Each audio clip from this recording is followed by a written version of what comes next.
Last time, we took a look at the responses to empire and popular responses to empire. For this activity, you'll be seeing some of the perspectives of individuals who are embedded within the history of empire itself. Keep the meanings of riot, uprising, coup d'etat, rebellion, civil war, and revolution in your mind. In your document reader, you have an account from the history of the Caribbean from the 15th to 16th century figure Bartolome de las Casas. He was a historian, social reformer, and, perhaps most notably, a Dominican friar, a former conquistador turned advocate of Native American and indigenous rights. He developed very slowly, very slowly, an anti-slavery stance. He revised his vision of conquistadorism into an attempted vision of peaceful colonialism.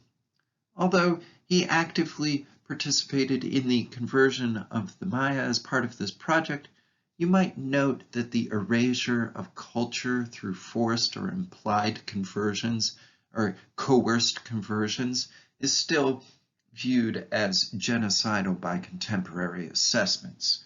Right? So he was still participating in the genocide of indigenous peoples, but not doing it by raping and murdering, right? Doing it through conversion instead.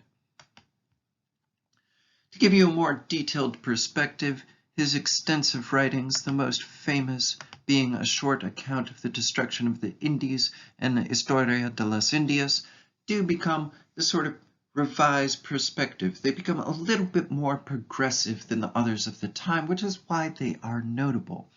A short account of the destruction of the Indies and Historia de las Indias chronicle was a chronicle of the first decades of colonization in the West Indies, and thus is a very important written account to record that period of history.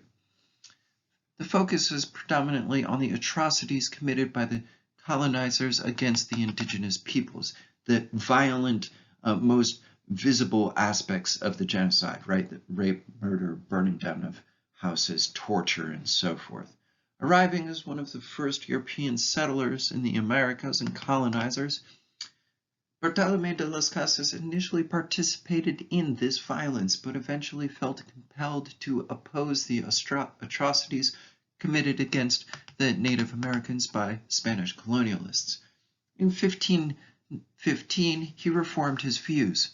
He gave up his former servants and enslaved peoples who were indigenous. He gave up his encomienda, and he advocated before King Charles V, the Holy Roman Empire, on behalf of the rights of indigenous peoples of the Americas. In his early writings, he advocated for the use of African enslaved peoples instead of indigenous peoples as a solution. So he also kind of becomes this person who argues that, okay, indigenous slavery is wrong, but African slavery is acceptable. So it's not like this is without problems. And he is partly responsible for the beginning of the disastrous and genocidal transatlantic slave trade that enslaved African peoples. Later in life, he retracted those early views again, and he came to see all forms of slavery as equally wrong. So it took him quite a ways to get there, but he did eventually take this anti-slavery stance, and he's important because he was one of the first Europeans to take that stance in such a fashion while being a person on the spot, deeply embedded in empire. European empire, that is. In 1522, he attempted to launch a new kind of what he called peaceful colonialism on the coast of Venezuela. The venture failed, causing de las Casas to enter the Dominican order, where he eventually became a friar, leaving the public scene for a decade. He then traveled to Central America, undertaking peaceful evangelization among the Maya of Guatemala. But again, still, although this is peaceful evangelization, there is coercion there because One of the ways for the Maya to ensure that they would survive is to convert. If they didn't, then they would be subject to violence from not de las Casas himself, but from other individuals. So it's still coercion in a sense. Nonetheless, it was an alternative. De las Casas also participated in debates among the Mexicano churchmen about how to best bring indigenous peoples into the Christian faith from his perspective. So he's really a significant figure in that sense. This gives you some perspective on reading about him and his account.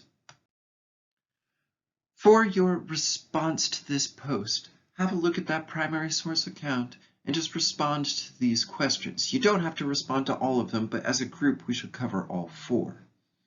How does de las Casas view the inhabitants of Hispaniola? What do we gain from his accounts? In this account, written by a Spaniard, is it favoring Spain? Why does Father Las Casas feel a need to act? How likely is this text to bring about change in Spanish policies?